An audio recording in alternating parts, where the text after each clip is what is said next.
अशोक खरात प्रकरणाचा निकाल लागला. कोर्टाने असा काय निकाल दिलाय की ज्यामुळे खरातचे समर्थक खुश झाले आहेत? कालपर्यंत सगळीकडे चर्चा होती की खरातला आता सोडणार नाही, खरातला भयानक शिक्षा होणार. पण खरातने अशी काय जादू केली की सगळा निकालच उलटा ठरला? आजचा निकाल ऐकून खरातला अजूनही मानणारे लोक, त्याचे जे भक्त आहेत ते लोक आता नाचू लागले.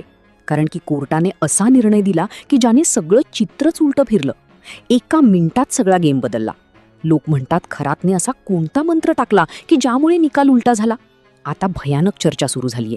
कारण खरातकडे खरंच जादू आहे का, आणि या जादूने निकाल फिरला का? खरंच या निकालामागचं काय सत्य आहे? अचानक निकाल बदलल्याने खरातचे समर्थक का नाचू लागले? रात्रीतून असा काय गेम झाला की ज्यामुळे खरात आता हसू लागलाय? चला तर मग जाणून घेऊया या प्रकरणाचा संपूर्ण सविस्तर रिपोर्ट. खरातची सुनावणी सुरू होती. खरं तर या प्रकरणाची सुरुवात नाशिकच्या जिल्हा न्यायालयात सुरू झाली होती. पण सुनावणी संपताच खरातचे समर्थक नाचू लागले. कारण कोर्टाने असा निकाल दिला की ज्याने सगळं वातावरण एका क्षणात बदललं. खरं तर याची सुरुवात सकाळपासून झाली होती. नाशिकच्या जिल्हा न्यायालयाच्या परिसरात आज सकाळपासूनच एक वेगळंच दडपण जाणवत होतं. कारण आज अशोक खरात केसची सुनावणी होणार होती. मीडियाचे कॅमेरे कोर्टाच्या मेन गेटकडे रोखलेले होते, तर सामान्य जनता मोबाईल आणि टीव्हीवर प्रत्येक अपडेटची वाट पाहत होती. कारण आज खरातवरच्या 8व्या गुन्ह्याची सुनावणी होती. सर्वांना असं वाटत होतं की आजचा दिवस पोलीस आणि तपास यंत्रणेसाठी विजयाचा ठरेल. SITने जमा केलेले पुरावे आणि सरकारी वकिलांची तयारी बघता खरातचा खेळ आता संपणार अशीच चिन्ह होती. पण म्हणतात ना, कायद्याच्या खेळात शेवटच्या क्षणापर्यंत नक्की काय होईल हे सांगता येत नाही. एखाद्या सिनेमात जसं सुरुवातीला काहीतरी वेगळं दिसतं आणि शेवटी वेगळंच घडतं, आज कोर्टाच्या त्या बंद खोलीत अगदी तसाच थरार पाहायला मिळाला. सुरुवातीच्या अर्ध्या तासात सरकारी पक्षाच्या बाजूने पारडं झुकलेलं दिसत होतं. लोकांना वाटलं आता शिक्षा नक्की होणार आणि खरातचा पत्ता कट होणार. पण खरातने अशा काही हालचाली केल्या आणि त्याच्या वकिलांनी असा काही जबरदस्त युक्तिवाद केला की सगळा निकालच पलटला. न्यायाधीशांसमोर शब्दांचं जणू युद्धच रंगलं होतं, जिथे पुराव्यांनी आणि तांत्रिक गोष्टींनी तपासाची पूर्ण दिशाच बदलून टाकली. मग नक्की काय झालं त्या बंद खोलीत? सरकारी वकिलांनी असा कोणता मोठा दावा ठोकला होता आणि समोरच्या वकिलांनी तो कसा खोडून काढला? आणि असा कोणता निकाल लागला ज्यामुळे या भोंदू खरातची तथाकथित जादू लोकांना खरी वाटू लागली? खरात खरोखर जादू करतोय असं लोकांना का वाटतंय? त्याचे समर्थक आनंदाने का नाचू लागले? चला तर मग सगळी माहिती सविस्तरपणे जाणून घेऊया. आज या प्रकरणातील 8व्या गुन्ह्यावर सुनावणी होती. कामकाज सुरू होताच विशेष सरकारी वकील ॲडव्होकेट शैलेंद्र बागडे साहेब उभे राहिले. त्यांच्या चेहऱ्यावर एक वेगळाच कॉन्फिडन्स दिसत होता. त्यांनी शांतपणे आपल्या फाईल्स उघडल्या आणि मांडणी सुरू केली. कोर्टात हजर असलेल्या प्रत्येकाला वाटलं की आता खरातचं दुकान बंद होणार. खरातला सुरक्षेच्या कारणास्तव व्हिडिओ कॉन्फरन्सिंगच्या माध्यमातून कोर्टात हजर केलं होतं. व्हिडिओद्वारेच ही सगळी सुनावणी सुरू होती. सरकारी वकिलांनी जेव्हा मुद्दे मांडायला सुरुवात केली तेव्हा ते मुद्दे इतके टोकदार होते की खरात समर्थकांच्या चेहऱ्यावर काळजी स्पष्ट दिसत होती. अगदी आरोपीचे वकील सुद्धा काही काळ टेन्शनमध्ये आले होते. सरकारी वकिलांनी कोर्टाला सांगितलं की हुजूर, हा काही साधासुद्धा गुन्हा नाहीये. आरोपीच्या ऑफिसमधून ज्या काही वस्तू मिळाल्या आहेत त्या 2 गोष्टींमुळे या प्रकरणाला वेगळं वळण मिळणार होतं. त्यात एक होता काळा दगड आणि काही चिंचोके जप्त केली होती. पीडित कुटुंबांनी दिलेल्या तक्रारीनुसार हे फक्त साहित्य नसून लोकांची फसवणूक करण्याचं एक हत्यार होतं. या वस्तूंचा वापर करून लोकांचं आर्थिक शोषण केलं जात होतं. याचा शोध घेणं अजून बाकी होतं. आरोपी या वस्तूंसोबत काहीतरी तांत्रिक करणीबाधा करत असावा असा संशयही व्यक्त केला गेला. नाशिकच्या जिल्हा न्यायालयाच्या परिसरात आज सकाळपासूनच एक वेगळंच दडपण जाणवत होतं. कारण आज अशोक खरात केसची सुनावणी होणार होती. मीडियाचे कॅमेरे कोर्टाच्या मेन गेटकडे रोखलेले होते, तर सामान्य जनता मोबाईल आणि टीव्हीवर प्रत्येक अपडेटची वाट पाहत होती. कारण आज खरातवरच्या 8व्या गुन्ह्याची सुनावणी होती. सर्वांना असं वाटत होतं की आजचा दिवस पोलीस आणि तपास यंत्रणेसाठी विजयाचा ठरेल. SITने जमा केलेले पुरावे आणि सरकारी वकिलांची तयारी बघता खरातचा खेळ आता संपणार अशीच चिन्ह होती. पण म्हणतात ना, कायद्याच्या खेळात शेवटच्या क्षणापर्यंत नक्की काय होईल हे सांगता येत नाही. सरकारी वकिलांचा युक्तिवाद पुढे सरकत होता. त्यांनी मुख्यत्वे त्या काळ्या दगडावर आणि चिंचोक्यांवर जोर दिला होता. पैशांच्या फसवणुकीचे प्रकार उघड होत होते आणि आर्थिक व्यवहारांकडे बोट दाखवलं जात होतं. पीडित कुटुंबांची मोठ्या प्रमाणात लूट झालीये. मग तो पैसा नेमका गेला कुठे? या पैशांच्या व्यवहारांची साखळी नेमकी कोणापर्यंत जाते? आरोपीला समोर बसवून चौकशी करावी लागेल आणि सत्य बाहेर काढावं लागेल. त्यासाठी आम्हाला 3 दिवसांची पोलीस कोठडी द्या, अशी विनंती सरकारी वकिलांनी केली होती. आता सर्वांना खात्री पटली होती की खरातची रवानगी पोलीस कोठडीतच होणार आणि त्यानंतर सर्व पुरावे समोर येऊन पुढच्या वेळी खरातचा विषय कायमचा संपणार. पण अचानक विषय फिरला आणि इथूनच कोर्टाची सगळी गणितं बदलली. सरकारी पक्षाचा युक्तिवाद ऐकल्यानंतर न्यायमूर्ती BN ईश पुराण यांनी तपास अधिकाऱ्यांना काही रोखठोक प्रश्न विचारले. आता इथूनच सगळा खेळ पालटणार होता. आतापर्यंतच्या 7 गुन्ह्यांमध्ये नक्की काय निष्पन्न झालं, हा प्रश्न न्यायमूर्तींनी तपास अधिकाऱ्यांना विचारला. मग या 8व्या गुन्ह्यात असं नवीन काय आहे ज्यामुळे तुम्हाला पुन्हा कोठडी हवीये? या प्रश्नामुळे कोर्टात काही काळ शांतता पसरली. SITचे अधिकारी काही कागदपत्र दाखवण्यासाठी पुढे आले. बाहेर मीडिया आणि TV चॅनलचे रिपोर्टर उभे होते. खरातचा खेळ आता संपणार ही फक्त आता फॉर्मॅलिटी उरली होती. खरातला शिक्षा होणार हे चित्र स्पष्ट दिसत होतं.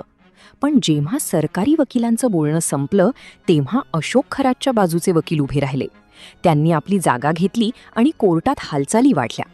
वकिलांनी आपला गळा साफ केला आणि थेट कायद्याच्या तांत्रिक मुद्द्यांवर घाला घातला. हा युक्तिवाद इतका कडक होता की सरकारी अधिकारी एकमेकांकडे बघू लागले. बचाव पक्षाच्या वकिलांनी अत्यंत शांतपणे पण तितक्याच प्रभावीपणे सांगितलं की हुजूर, गेले अनेक महिने तपास यंत्रणा नक्की काय करत आहे? ज्या दगडांचा आणि चिंचोक्यांचा उल्लेख वारंवार केला जातोय ती साहित्य ताब्यात घेण्यासाठी पोलिसांना 8व्या गुन्ह्याची वाट का पाहावी लागली? जर हे सामान इतकं महत्त्वाचं होतं तर आधीच्या तपासात त्याचा उल्लेख का केला नव्हता? पोलीस कोठडी मिळवण्यासाठी दरवेळी नवीन कारणं शोधली जात आहेत. ही फक्त वेळ काढण्याची पद्धत आहे. वकिलांनी पुराव्यातील त्रुटींवर बोट ठेवत सांगितलं की पैशांच्या फसवणुकीचा जो मुद्दा आत्ता काढला जातोय तो मूळ तक्रारीत कुठेही स्पष्टपणे लिहिलेला नाहीये. मग अचानक पोलीस कोठडीसाठी हाच मुद्दा पुन्हा का वापरताय?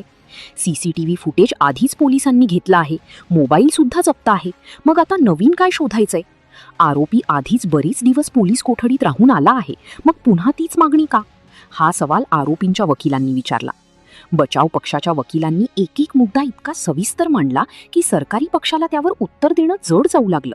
त्यांनी कोर्टाला आठवण करून दिली की कायद्यानुसार एकाच प्रकारच्या तपासासाठी वारंवार कोठडी मागणं हे आरोपीच्या मूलभूत अधिकारांचं उल्लंघन ठरू शकतं. कोर्टात हजर असलेले जे लोक मघाशी खरात विरोधात निकाल जाईल असं म्हणत होते ते आता वकिलांच्या युक्तिवादाने थक्क झाले.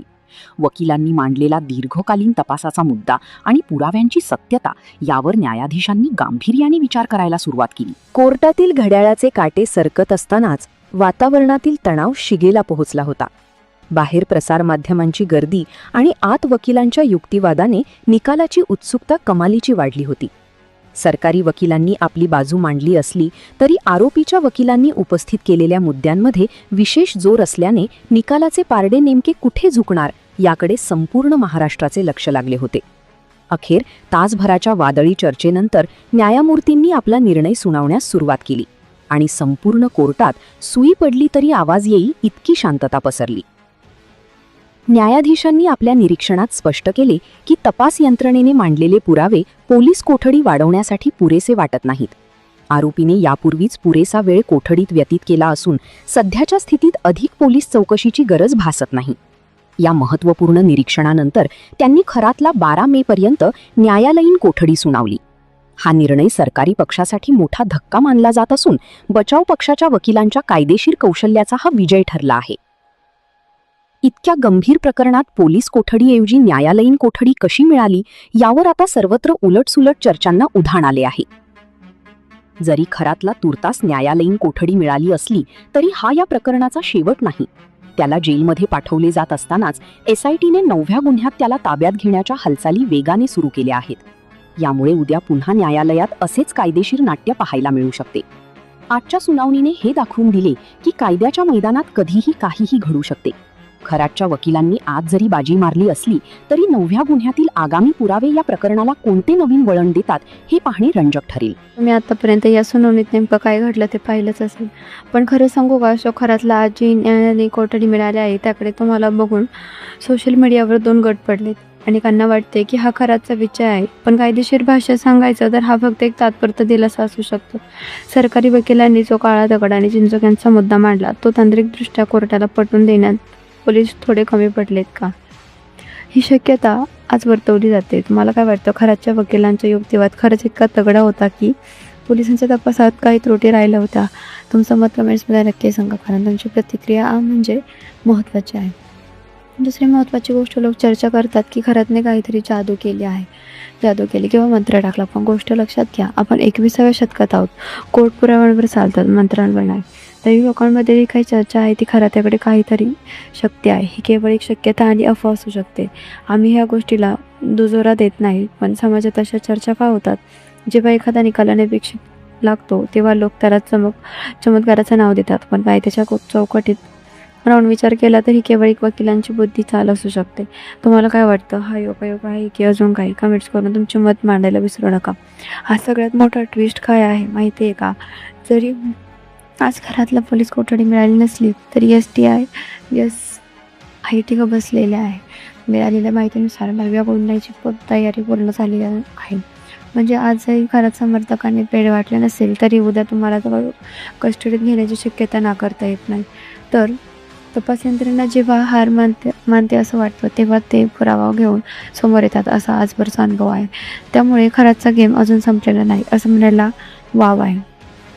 तुमच्या मते नव्या गुन्ह्यात खरात अडकणार की पुन्हा एकदा कायद्याच्या कचाट्यातून बाहेर पडणार? कमेंट्समध्ये हो किंवा नाही लिहून कळवा. बघा, आजचा उद्देश फक्त तुमच्यापर्यंत बातम्या पोहोचवणं आहे. आम्ही कोणतंही समर्थन करत नाही किंवा कोणावर आरोपही करत नाही. ही सगळी माहिती आणि आम्ही मांडलेले मुद्दे हे केवळ उपलब्ध परिस्थितीवर आधारित एक शक्यता आहे. कोर्टाचा अंतिम निकाल काय येईल हे वेळच ठरवेल. पण मित्रांनो, तुमच्या कमेंट्समध्ये आम्हाला कळतं की जनतेचा नेमकं काय वाटते. त्यामुळे या प्रकरणावर तुमचं जे काही स्पष्ट मत असेल हे खाली कमेंट्स बॉक्समध्ये बिनधास्त मांडा. व्हिडिओ आवडला असेल तर लाईक करा आणि अशा सविस्तर अपडेटसाठी चॅनलला सबस्क्राईब करून बेल आयकॉन नक्की दाबा. भेटूया पुढच्या अपडेटमध्ये. तोपर्यंत धन्यवाद.